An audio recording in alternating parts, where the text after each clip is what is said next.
নমস্কার বন্ধুরা, welcome to cricket and football hub. তো বন্ধুরা, আমরা এই মৌসুমের আইএসএল এর দুই ফাইনালিস্ট দলকে পেয়ে গেছি, যেখানে এফসি গোয়াকে হারিয়ে ফাইনাল ম্যাচের জন্য কোয়ালিফাই করেছে বেঙ্গালুরু এফসি। অপর দিক দিয়ে জামশেদপুর এফসিকে হারিয়ে ফাইনাল ম্যাচের জন্য কোয়ালিফাই করেছে মোহনবাগান। তো এই মৌসুমের ফাইনাল ম্যাচটা অনুষ্ঠিত হতে চলেছে আগামী 12 তারিখ কলকাতার বিবেকানন্দ যুবভারতী ক্রীড়াঙ্গনে স্টেডিয়ামে সন্ধ্যে 7:30 থেকে। তো এই মৌসুমের সেমিফাইনালে পৌঁছানো চারটে দলই কিন্তু এই মৌসুমে দুর্দান্ত পারফরমেন্স করেছে, এবং সেই চারটে দলের মধ্যে বেস্ট দুটো দল কিন্তু তারা ফাইনালের জন্য কোয়ালিফাই করেছে। সেক্ষেত্রে আগামী 12 তারিখ যে আমরা একটা আগুন ফাইনাল দেখতে চলেছি সেটা বলাই যায়। তো এই দুই দল এর আগে মোট মুখোমুখি হয়েছে 10 বার, যেখানে মোহনবাগান জিতেছে 7 বার, বেঙ্গালুরু এফসি জিতেছে 2 বার এবং একবার ম্যাচ ড্র হয়েছে। সেক্ষেত্রে মোহনবাগান তারা কিন্তু হেড টু হেডের নিরিখে বেঙ্গালুরু এফসির থেকে অনেকটাই এগিয়ে রয়েছে, সেটা বলাই যায়। আর এই মৌসুমে মোহনবাগান দল তারা বেঙ্গালুরু এফসির বিরুদ্ধে একটা ম্যাচ হেরেছে এবং একটা ম্যাচ জিতেছে। তো পাস্ট রেকর্ডের কথা বাদ দিলে এই মৌসুমে বেঙ্গালুরু এফসি যেমন পারফরমেন্স করেছে, তাতে বেঙ্গালুরু এফসি যে মোহনবাগানকে ফাইনাল ম্যাচে বেশ কড়া একটা টক্কর দিতে চলেছে সেটা বলাই যায়। তো যাই হোক, এবার যদি এই দুই দলের কম্পেয়ার করা যায়, তো এই মৌসুমে মোহনবাগান দল তারা পয়েন্টস টেবিলের প্রথম স্থানে শেষ করেছে।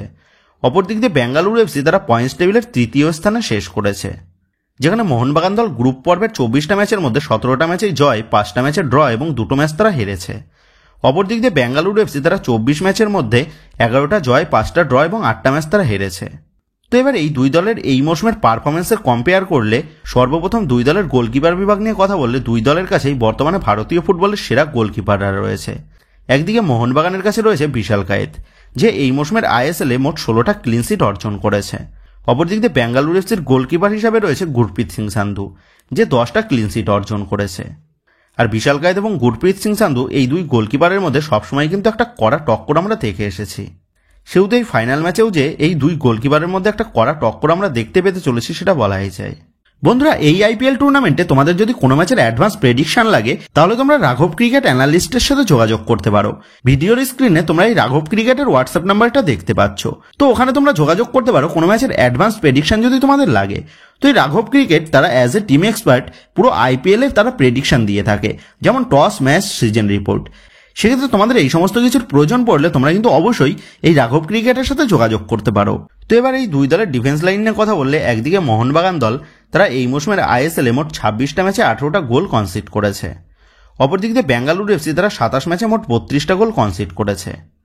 সেক্ষেত্রে গোল কনসিডের রেট হিসাবে মোহনবাগানের রয়েছে 0.7%। অপরদিক দিয়ে বেঙ্গালুরু এফসির গোল পার্সেন্ট রেট হচ্ছে 1.18%। সেক্ষেত্রে এই গোল কনসিডার রেট দেখেই কিন্তু তোমরা বুঝতে পারছো বেঙ্গালুরু এফসির ডিফেন্স লাইন কিন্তু অনেকটাই উইক মোহনবাগানের ডিফেন্স লাইনের তুলনায়। আর এই মৌসুমে মোহনবাগান দলের ডিফেন্স লাইনের জোড়া বিদেশি হিসাবে টম অ্যালড্রেড এবং অ্যালবার্টো রড্রিগেজ, এই দুজনেই কিন্তু মোহনবাগান দলের ডিফেন্স লাইনের সামনে পাঁচিলের মতন কাজ করেছে। এর পাশাপাশি দলের ভারতীয় ডিফেন্ডাররা মানে শুভাশিস বোস, আশিস রায়, দীপেন্দু বিশ্বাস এরাও কিন্তু দুর্দান্ত পারফরমেন্স করেছে, যার সুবাদে মোহনবাগান দল তারা কিন্তু এই মরশুমে আইএসএল এর সবথেকে কম গোল কনসিড করে আইএসএল ইতিহাসে বড় রেকর্ড করেছে। তো এই ফাইনাল ম্যাচে বেঙ্গালুরু এফসি দলের ডিফেন্স লাইন কিন্তু বেশ খানিকটা চিন্তার কারণ হয়ে দাঁড়াতে পারে বেঙ্গালুরু এফসির হেড কোচ জারাগোজার কাছে। তবে আবার বেঙ্গালুরু এফসি তারা তাদের কোয়ালিফায়ার এবং সেমিফাইনাল ম্যাচ মিলিয়ে মোট 3টে ম্যাচে মাত্র একটা গোলই কনসিড করেছে। সেক্ষেত্রে গ্রুপ পর্বের ম্যাচের তুলনায় কোয়ালিফায়ার বা সেমিফাইনাল ম্যাচে বেঙ্গালুরু এফসির ডিফেন্স লাইন কিন্তু বেশ খানিকটা তারা মজবুত করে নিয়েছে। সেক্ষেত্রে গ্রুপ পর্বের নিরিখে মোহনবাগান দলের ডিফেন্স লাইন কিন্তু এগিয়ে থাকবে, কিন্তু কোয়ালিফায়ার এবং সেমিফাইনাল ম্যাচের নিরিখে দুই দলের ডিফেন্স লাইনই কিন্তু সমান। তো এবার এই দুই দলের মিডফিল্ড পজিশন নিয়ে কথা বললে একদিকে মোহনবাগান দলের মিডফিল্ডে তথা ডিফেন্সিভ মিডফিল্ড বা সেন্ট্রাল ডিফেন্সিভ মিডফিল্ড পজিশনে খেলার জন্য রয়েছে আপুইয়া, দীপক টাংরি, অনুরুদ্ধ থাপাদের মতন সেরা ভারতীয় তারকা মিডফিল্ডাররা, এবং মোহনবাগান দলের এই 3 মিডফিল্ডার তারা কিন্তু এই মৌসুমে মোহনবাগান দলের মিডফিল্ডকে বেশ ভরসা জুগিয়েছে। অপরদিক দিয়ে আবার বেঙ্গালুরু এফসির মিডফিল্ডে খেলার জন্য রয়েছে সুরেশ সিং ওয়াংজামের সাথে পেদ্রো ক্যাপোর মতন অভিজ্ঞ মিডফিল্ডার। আর এই জুটিও কিন্তু এই মৌসুমে বেঙ্গালুরু এফসির মিডফিল্ডকে বেশ ভরসা জুগিয়েছে। সেক্ষেত্রে এই দুই দলের মিডফিল্ড পজিশনে কিন্তু সমান। তো এবার এই দুই দলের অ্যাটাকিং মিডফিল্ড পজিশন নিয়ে কথা বললে বেঙ্গালুরু এফসির অ্যাটাকিং মিডফিল্ডে খেলার জন্য রয়েছে তাদের Spanish attacking midfielder Alberto Noguera, যে এই মৌসুমে বেঙ্গালুরু এফসির জার্সিতে আইএসএল এ মোট 25 ম্যাচে 5টা গোল এবং 4টা অ্যাসিস্ট করেছেন। আর এই অ্যালবার্টো সে যে কতটা দুর্দান্ত মানের একজন অ্যাটাকিং মিডফিল্ডার সেটা তোমরা সকলেই জানো। অপরদিক দিয়ে আবার মোহনবাগান দলের অ্যাটাকিং মিডফিল্ডে খেলার জন্য রয়েছে আইএসএল এর সেরা অ্যাটাকিং মিডফিল্ডার তথা গ্রেগ স্টুয়ার্ট, দিমিত্রি পেট্রাটসদের মতন প্লেয়াররা। এর পাশাপাশি ভারতীয়দের মধ্যে রয়েছে ভারতীয় ফুটবলের জনপ্রিয় এবং সফল অ্যাটাকিং মিডফিল্ডার সাহাল আব্দুল সামাদ। এর পাশাপাশি আবার দলের স্ট্রাইকার জেসন কামিন্সকে দিয়েও দলের অ্যাটাকিং মিডফিল্ড পজিশনে ইউজ করে থাকেন কোচ হোসে মলিনা।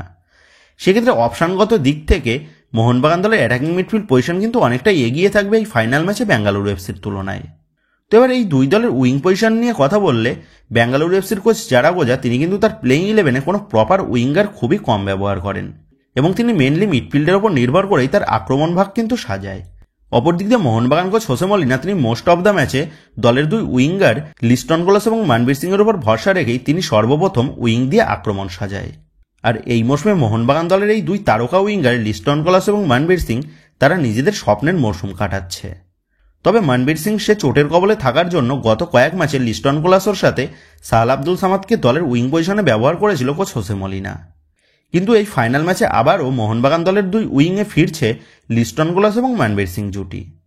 সেক্ষেত্রে উইং বিভাগে মোহনবাগান তারা কিন্তু একটু হলেও এগিয়ে থাকবে বেঙ্গালুরু এফসির তুলনায়। তো এবার এই দুই দলের আপফ্রন্ট নিয়ে কথা বললে দুই দলের আপফ্রন্টে কিন্তু এই মরশুমে বেশ দুর্দান্ত পারফরমেন্স করেছে, যেখানে বেঙ্গালুরু এফসির আপফ্রন্টে রয়েছে Edgar Mendes, George Pereira Dias, Sunil ছেত্রীদের মতন সেরা স্ট্রাইকাররা। অপরদিক দিয়ে মোহনবাগান দলের স্ট্রাইকার পজিশনে রয়েছে Jason Cummins, Jamie Maclaren, Dimitri পেট্রাটসদের মতন আইএসএলের সেরা স্ট্রাইকাররা। সেক্ষেত্রে দুই দলের স্ট্রাইকার পজিশনে যে বেশ শক্তিশালী সেটা বলাই যায়, যেখানে বেঙ্গালুরু এফসি তারা এই মৌসুমে 27 ম্যাচে 48টা গোল স্কোর করেছে। অপরদিক দিয়ে মোহনবাগান তারা 26 ম্যাচে 50টা গোল স্কোর করেছে। সেক্ষেত্রে তোমরা বুঝতেই পারছো এই দুই দলের আপফ্রন্ট কতটা স্ট্রং। আর এই দুই দলের আপফ্রন্টই কিন্তু এই মৌসুমেই দুই দলের মূল স্ট্রেংথ। তবে মোহনবাগান দল তারা এই মৌসুমে 5.8% শট অন টার্গেট রেখেছে পার গেমে। অপরদিক দিয়ে বেঙ্গালুরু এফসি তারা কিন্তু 4% শট অন টার্গেট রেখেছে পার গেমে। মানে মোহনবাগান দল তারা কিন্তু প্রতি ম্যাচে প্রায় 6টার কাছাকাছি শট অন টার্গেট রাখে। অপরদিক দিয়ে বেঙ্গালুরু এফসি তারা শট অন টার্গেট রাখে 4টে করে। সুতরাং মোহনবাগান দল তারা কিন্তু বেঙ্গালুরু এফসির থেকেও বেশি অ্যাটাকিং ফুটবল খেলেছে এই মরশুমে। তো ওভারঅল দেখতে গেলে মোহনবাগান দল তারা তাদের গোলকিপার, ডিফেন্স, মিডফিল্ড এবং আপফ্রন্ট সব বিভাগেই কিন্তু স্ট্রং। অপরদিক দিয়ে বেঙ্গালুরু এফসির আপফ্রন্ট মোহনবাগানকে কাটায় কাটায় টক্কর দিলেও বাকি বিভাগগুলোতে বেঙ্গালুরু এফসি একটু হলেও কিন্তু পিছিয়ে রয়েছে মোহনবাগানের থেকে। তবে ফাইনাল ম্যাচে পাস্ট কোনো রেকর্ডিং কিন্তু কাজ করবে না। সেক্ষেত্রে ফাইনাল ম্যাচে কিন্তু একটা অন্যরকম পারফরমেন্স আমরা দেখতে পাবো দুই দলের কাছ থেকেই, কারণ দুই দলের কোচেরই কিন্তু এই ফাইনাল ম্যাচে মূল রণনীতি হবে অ্যাটাক করো এবং গোল করে ম্যাচ যেত। সেক্ষেত্রে এই ফাইনাল ম্যাচে যে দলের ডিফেন্স লাইন বেশি ভরসা যোগাবে সেই দলেরই কিন্তু জয় পাওয়ার সম্ভাবনাটা বেড়ে যাবে। তবে মোহনবাগান যদি বেঙ্গালুরু এফসিকে মিডফিল্ডে আটকে দিতে পারে তাহলে কিন্তু বেঙ্গালুরু এফসিকে সহজেই হারানো সম্ভব। সেক্ষেত্রে এই ম্যাচে আপুইয়া এবং অনিরুদ্ধ থাপা এই জুটির ওপর কিন্তু অনেকটাই গুরুদায়িত্ব থাকবে ম্যাচের রং বদলানোর ক্ষেত্রে। এর পাশাপাশি আবার এই ম্যাচে খুব বেশি গোলের সুযোগ কিন্তু পাবে না কোনো দলের স্ট্রাইকাররাই। সেক্ষেত্রে যে কটা গোলের সুযোগ তৈরি হবে সেই কটা গোল কিন্তু কনভার্ট করার চেষ্টা করতে হবে দুই দলের স্ট্রাইকার বা আপফ্রন্টের প্লেয়ারদের। তো যাই হোক, এবার যদি এই মেগা ফাইনাল ম্যাচের জন্য দুই দলের সম্ভাব্য একাদশ কী হতে পারে সেই নিয়ে কথা বলা যায়, সেক্ষেত্রে সর্বপ্রথম বেঙ্গালুরু এফসির প্লেইং 11 নিয়ে কথা বললে বেঙ্গালুরু এফসির হেড কোচ জারাগোজা তিনি কিন্তু এই ম্যাচেও তার পছন্দের ফরমেশন 4-3-3 ফরমেশনে যেতে চলেছে, যেখানে দলের গোলকিপার পজিশনে দেখা যাবে গুরপ্রীত সিং সান্ধুকে। বেঙ্গালুরু এফসির 4 ডিফেন্সের 2 সাইড ব্যাক পজিশনে দেখা যাবে নরেন্দ্র সিং এর সাথে নামগেল ভুইটিয়াকে, এবং 2জন সেন্টার ব্যাক পজিশনে দেখা যাবে চিংলেসেনার সাথে রাহুল বেকেকে। তো কোচ জেরার্ড জারাগোজা তিনি কিন্তু তার ডিফেন্স লাইনে 4 জনই ভারতীয় প্লেয়ার তিনি ইউজ করে থাকেন। তবে এই ম্যাচে যদি একজন বিদেশি ডিফেন্ডার তিনি ইউজ করেন সেক্ষেত্রে আপফ্রন্ট থেকে একজন বিদেশিকে স্যাক্রিফাইস করে তিনি ডিফেন্স লাইনে জোবানোভিককে নিয়ে আসতে পারেন। তো যাই হোক, দলের 3 মিডফিল্ডার হিসেবে দেখা যাবে সুরেশ সিং ওয়াংজামের সাথে পেদ্রো ক্যাপো এবং নগোয়েরাকে। তো নগোয়েরা এখানে কিন্তু দলের অ্যাটাকিং মিডফিল্ড পজিশনের ভূমিকাটা পালন করবে। আর আপফ্রন্টের 2 উইং পজিশনে দেখা যাবে সুনীল ছেত্রীর সাথে রায়ান উইলিয়ামসকে, এবং স্ট্রাইকার পজিশনে দেখা যাবে এডগার মেন্ডেজকে। তো এখানে সুনীল ছেত্রীর পরিবর্তে প্রথম থেকে শিবাশক্তিকেও কিন্তু ব্যবহার করতে পারে কোচ জারাগোজা। তো এইরকমই প্লেইং 11 নিয়ে বেঙ্গালুরু এফসি তারা কিন্তু ফাইনাল ম্যাচের জন্য মাঠে নামতে চলেছে। তো এবার এই ফাইনাল ম্যাচের জন্য মোহনবাগান দলের প্লেইং 11 কেমন হতে পারে সেই নিয়ে কথা বললে কোচ হোসে মলিনা তিনি কিন্তু এই ম্যাচের জন্য তার পছন্দের ফরমেশন 4-4-2 ফরমেশনে যেতে চলেছেন, যেখানে দলের গোলকিপার পজিশনে অবশ্যই দেখা যাবে বিশাল কায়েতকে। দলের 4 ডিফেন্সে থাকবে Subhasish Bose, Alberto Rodriguez, Tom Aldred এবং আশিস রায়। মাঝমাঠের 2 ডিফেন্সিভ মিডফিল্ড পজিশনে দেখা যাবে আপুইয়ার সাথে অনিরুদ্ধ থাপাকে। তো এই আপুইয়া এবং অনিরুদ্ধ থাপা তারা যদি বেঙ্গালুরু এফসি দলের 3 মিডফিল্ডার তথা সুরেশ সিং, পেদ্রো ক্যাপো এবং নগোয়েরা এই 3 জনকে আটকে দিতে পারে তাহলে কিন্তু বেঙ্গালুরু এফসি সাপ্লাই লাইনে বল অনেকটাই কম যাবে। সেক্ষেত্রে কিন্তু বেঙ্গালুরু এফসিকে সহজেই আটকে দেওয়াটা সম্ভব হবে যদি আপুইয়া এবং অনিরুদ্ধ থাপা তারা তাদের কাজটা সঠিকভাবে করতে পারে। তো যাই হোক, দলের দুই উইং পজিশনে দেখা যাবে লিস্টন কোলাসোর সাথে মনবীর সিংকে, এবং আপফ্রন্টের জোড়া স্ট্রাইকার হিসেবে দেখা যাবে জেমি ম্যাকলারেনের সাথে জেসন কামিংসকে। তবে আবার এই ম্যাচে জেসন কামিংসের পরিবর্তে গ্রেগ স্টুয়ার্টকে দিয়েও কিন্তু শুরুর থেকেই ব্যবহার করতে পারেন কোচ হোসে মলিনা। তো যাই হোক, এইরকমই প্লেইং 11 নিয়ে ফাইনাল ম্যাচে ব্যাঙ্গালোর এফসি বধের উদ্দেশ্যে মাঠে নামতে পারে মোহনবাগান দল। তো বন্ধুরা, তোমাদের মতে এই ম্যাচের ফলাফল কি হতে পারে, এবং মোহনবাগান তারা কি পারবে এই ম্যাচে বেঙ্গালুরু এফসিকে হারিয়ে এই মৌসুমের আইএসএল এর আরেক ট্রফি তথা আইএসএল এর কাপ চ্যাম্পিয়ন হতে? এই বিষয়ে তোমাদের কি মতামত তা কিন্তু অবশ্যই নিচে কমেন্ট করে জানিয়ে দিও। তো বন্ধুরা, এই ভিডিওতে গুরুত্বপূর্ণ টপিকটা নিয়েই তোমাদের মধ্যে আলোচনা করার ছিল। তো আশা করি ভিডিওটা তোমাদের ভালো লেগেছে। তো যদি ভিডিওটা ভালো লেগে থাকে তাহলে ভিডিওতে লাইক দিয়ে চ্যানেল সাবস্ক্রাইব করে পাশে থাকা বেল আইকনটা অবশ্যই প্রেস করে দিও। আর তোমরা যারা এখনো পর্যন্ত আমাদের সোশ্যাল মিডিয়া পেজের সাথে যুক্ত হওনি তারা কিন্তু অবশ্যই নিচের ডেসক্রিপশন বক্সের লিঙ্ক থেকে আমাদের সোশ্যাল মিডিয়া পেজের সাথেও যুক্ত হয়ে যেও, কারণ এখন কিন্তু সমস্ত লেটেস্ট আপডেটগুলো সবার আগে আমাদের সোশ্যাল মিডিয়া পেজেই পোস্ট করা হয়। আর তোমরা এখন ফেসবুক এবং ইনস্টাগ্রামে গিয়ে তোমরা আমাদের এই চ্যানেলের নাম লিখে সার্চ করলেও তোমরা কিন্তু আমাদের ফেসবুক এবং ইনস্টাগ্রাম পেজটাও খুঁজে পেয়ে যাবে। সেক্ষেত্রে তোমার প্রিয় দলের সমস্ত রকম লেটেস্ট আপডেট সবার আগে জানার জন্য এবং আমার সাথে সরাসরি যে কোনো বিষয়ে কথা বলার জন্য তোমরা কিন্তু অবশ্যই মনে করে আমাদের সোশ্যাল মিডিয়া পেজের সাথে যুক্ত হয়ে যেও। তো বন্ধুরা, এই ভিডিওটা এটুকুই ছিল। তো আসি বন্ধুরা, দেখা হচ্ছে পরের ভিডিওতে।